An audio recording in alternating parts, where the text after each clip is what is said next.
அனைவருக்கும் வணக்கம் மக்களே. இந்த பதிவில் நம்ம என்ன பார்க்க போகிறோம் அப்படின்னு பார்த்தீங்கன்னா, விஸ்வகர்மா கம்யூனிட்டி சேர்ந்து ஆண் வரன் முதல் மனம் தான் பார்க்க போகிறோம். அவருக்கு வயசு அப்படின்னு பார்த்தீங்கன்னா 40 வயசு இப்போ நடப்பு இருக்குது. அவர் எந்த ஊரில் இருக்கார் அப்படின்னு பார்த்தீங்கன்னா நம்ம நாமக்கல் மாவட்டத்தில் தான் இருக்கிறாரு. அதே மாதிரி பார்த்தீங்க அப்படின்னா அவர் என்ன படிச்சிருக்காரு அப்படின்னு பார்த்தீங்கன்னா 10வது மட்டும்தான் படிச்சிருக்காரு. ஏன்னா அதுக்கு மேலே அவர் படிக்கலை. அதே மாதிரி அவர் கூட பிறந்தது பார்த்தீங்கன்னா 3 பேர். இதில் பெரியாருக்கு கல்யாணம் ஆயிடுச்சு, இவரும் நடாலு, கடைசியாளுக்குமே கல்யாணம் ஆயிடுச்சு. கடைசியாள் வந்து சொந்தமாக வண்டி டீலிங்கு ஃபைனான்ஸ் எல்லாமே வச்சிருக்கிறாரு. அதே மாதிரி பார்த்தீங்கன்னா இவர் என்ன ஒர்க் பண்ணுறாரு அப்படின்னு பார்த்தீங்கன்னா கிரில் பட்டறை சொந்தமாக வச்சுருக்காங்க. இவங்க இடம்னு பார்த்தீங்க அப்படின்னா ஒரு 3 இடம் வாங்கி போட்டிருக்காரு. வீடு இல்லைங்க, வாடகை வீட்டில் தான் இருக்கிறாரு. அதே மாதிரி இவர் எப்பேற்பட்ட வரன் எதிர்பார்க்கிறாரு அப்படின்னு பார்த்தீங்கன்னா நம்ம நாமக்கல் மாவட்டத்தில் இருந்தாலும் சரி, எங்கே இருந்தாலும் சரி, கணவனால் கைவிடப்பட்டாங்க, விதவைங்க, ஏழைங்க, யாராக இருந்தாலும் சரி அப்படிங்கிற மாதிரி தான் சொல்லியிருக்காரு.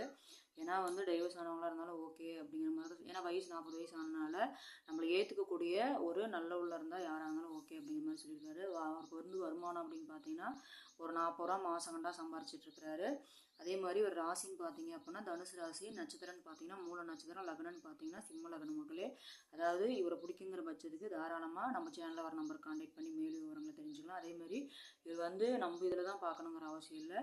அதாவது ஓரளவுக்கு நமக்கு உட்பிரிவாக இருந்தாலும் பரவாயில்ல, எனக்கு வந்து எது செட் ஆகுதோ அதுக்கு தகுந்த மாதிரி பார்த்து ஏற்பாடு பண்ணிக்கலாம் அப்படிங்கிற மாதிரி தான் சொல்லியிருக்காங்க.